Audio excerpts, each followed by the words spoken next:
ಹಾಗಾದ್ರೆ ಗೃಹಲಕ್ಷ್ಮಿ ಹಣ ನಿಮ್ಗೆ ಬರಬೇಕು.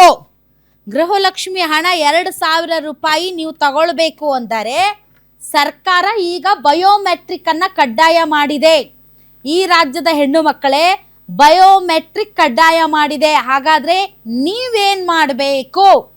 ನೀವು ಗೃಹಲಕ್ಷ್ಮಿ ಫಲಾನುಭವಿಗಳಾದ್ರೆ ಬಯೋಮೆಟ್ರಿಕ್ ನಿಮಗೂ ಕೂಡ ಕಡ್ಡಾಯ. ನೀವು ಸೇವಾ ಕೇಂದ್ರಗಳಿಗೆ ಹೋಗಿ ಹೆಬ್ಬಟ್ಟು ಮತ್ತು ಕಣ್ಣುಗಳ ಸ್ಕ್ಯಾನಿಂಗ್ ಮಾಡಿಸ್ಬೇಕು.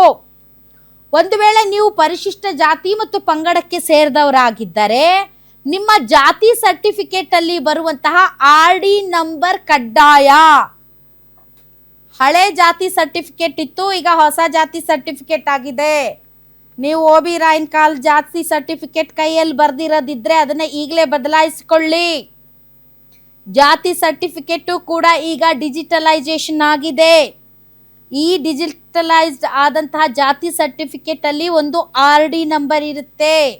ಆ ನಂಬರ್ ಸ್ಕ್ಯಾನ್ ಮಾಡಿದ್ರೆ ನಿಮ್ಮ ಜಾತಿ ಸರ್ಟಿಫಿಕೇಟ್ ಅಲ್ಲಿ ನಿಮ್ಮ ಜಾತಿ ಯಾವುದು ಅಂತ ಗೊತ್ತಾಗುತ್ತೆ. ಹಳೆ ಜಾತಿ ಸರ್ಟಿಫಿಕೇಟ್ ಇದ್ರೆ ಈ ಕೂಡಲೇ ಹೋಗಿ ಹೊಸ ಜಾತಿ ಸರ್ಟಿಫಿಕೇಟ್ ಮಾಡಿಸ್ಕೊಳ್ಳಿ. ಡಿಜಿಟಲಿ ಕೊಡ್ತಾರೆ ನಿಮಗೆ, ಅದರಲ್ಲಿ RD ನಂಬರ್ ಇರುತ್ತೆ.